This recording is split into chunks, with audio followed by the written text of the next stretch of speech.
and read back list of books put out by NeWest Press, and giving you something else to think about at 1 o'clock on weekdays, apart from everything else that's going on.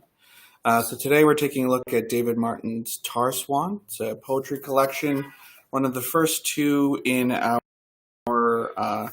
Crow's Tree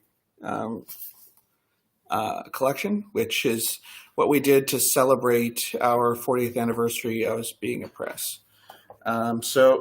We're an independent publisher located in Edmonton, Alberta, Canada. So this book was shortlisted for the 2019 Raymond Souster Award, which is the League of Canadian Poets Awards. It was a finalist for the City of Calgary W.O. Mitchell Book Prize, and it was a winner for book design at the 2019 Alberta Book Publishing Awards. I think you can tell the design on this book is quite nice. It's done by Natalie Olson, who's done so many of our good book designs over the years. The spine looks really nice. The back looks nice. So what this is, it's a very interesting book. It's a poetic look at the early history of oil sands exploration here in Alberta. So it takes 4 different approaches to looking at how they happened and kind of knits together an epic poetry examination of what the oil sands in the early years meant to people and how it changed people and how it changed the province. Here's the back cover copy. TAR SWAN is a multi-voice reckoning that surveys the mythos of the Alberta oil sands with an approach that is both lyrical and experimental.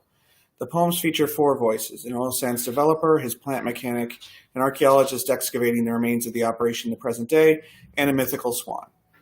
David Martin's debut collection is comprised of expansive and richly written poems built on a lore-laden language, which explore the human and environmental costs of drawing too much from the land. As the 3 humans come into contact with the otherworldly swan, the voices bubble and churn together, and what is distilled is a psychological breakdown paralleling the toll taken on the earth. Through its daring and brilliantly challenging use of diction, syntax, and imagery, it embodies the best of a contemporary experimental verse. TAR SWAN urgently speaks to central concerns of our time, particularly here in Canada: the consequences of coal and oil extraction, environmental degradation, and our responsibility to the natural world. So that's the citation from the CBC Poetry Prize, which this was, I think it won, didn't it? Yeah, it won the CBC Poetry Prize before we published it. And Bert Allman, author of A Ghost in Waterloo Station, says, James Watt, the inventor of the steam engine, said, "A demon of rotation is loose in the world." David Martin knows the demon is now powered by petroleum, and he tracks it to the Alberta tar sands. Martin's poems fuse research, myth, and human drama into a blazing work of art. So yeah, interesting stuff with this one. There are 4 narrators, and each of their poems is on different parts of the page. So one's in the middle, one kind of starts up at the top left corner, one is at the bottom and has big long chunks, and the other one top of the page. So the people are Robert Fitzsimmons, it's a real guy, top and bottom of page in block text. First man to unveil a commercial oil sand separation plant. He poses, hands clasped on a boulder by the Athabasca River. Frank Badura, top of page in broken text, is a plant mechanic accused by Fitzsimmons of sabotage. He kneels by the boiler. Dr. Brian K. Wolski, top of page in 2-line stanzas. He's an archaeologist excavating prehistoric sites in the historic Fitzsimmons camp. He stratifies himself in a pit. So Badura and Fitzsimmons are in the 30s, I believe, whereas Wolski's in the modern day. And the tar swan himself is ignored by the others wading ashore and is the mythological creature that they all kind of run into. Here's the first bit from the tar swan. I was born a single signet, dished by cob and pen, left fending and quickening lichen like mud, coaxed bastard oxen, as shredded elephants quired from their soup. Do not blotch brittle leaves with my tears, for my sobs skipped dripping from sockets, slithered thence to the ground and pooled deep pockets of felicity. Doodle buggers and orange worms mine a blistered delight. My feathers and feces drive your cars. Inquire of coke-drowned patch clowns who pray for forgiveness, quitting town. So yeah, he's got a kind of Cheshire Cat, maybe, aspect to him. I'll find, here's Frank Badura. So his stanzas are a lot more straightforward. I started a scow mule, 40 long to McMurray, for which, whiskey pant, guy lined and notched shoulders, squeezed his spiel, and swelled to blot my name. For Fitz says he'll pay on the regular, fine line by me. Whereas Fitz himself is open to sort of grandiloquent sales stuff. He's kind of like the guy in There Will Be Blood, played by the actor, the main guy. He's an oil man. Edmonton's money is a locked fist. Manning's door knows the heat of my breath, and his secretary is a smiling hell dog. Each morning I challenge him, and Frank nods that yes, the men are soul held, that this gaggle of meat cannot assume a single thought. But how long can I swear by him? I don't need to name Skulldiggers again. How long can this live without a cusp of tomorrow's sunlight? I have collected your telegrams, but you know as well as I that this is no loan for a woman. The boreal's a brute, not a carpet to set your baby toe on, Wilhelmina. RCF. So his poems are typically to his wife. Daniel Day-Lewis, that's the actor. Let's see if I can find something from the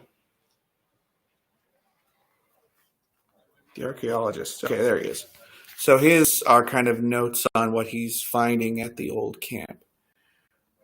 45 to 30 centimeters below, one retouched split-chert pebble. Wheat and sleep in pits, grave teasing, as canny strata shirk the dune's heat, and Prof sips library gin back in Edmonton. Athabasca blares behind a butte. Lafont butts the current's nap. Dusty cumulusbergs drift, scrape dirty feet on grounds. 100 pieces of shadow can be patched, he would say, revealing a fluted point cast in light and air. So, yeah, he's a bit removed from the action.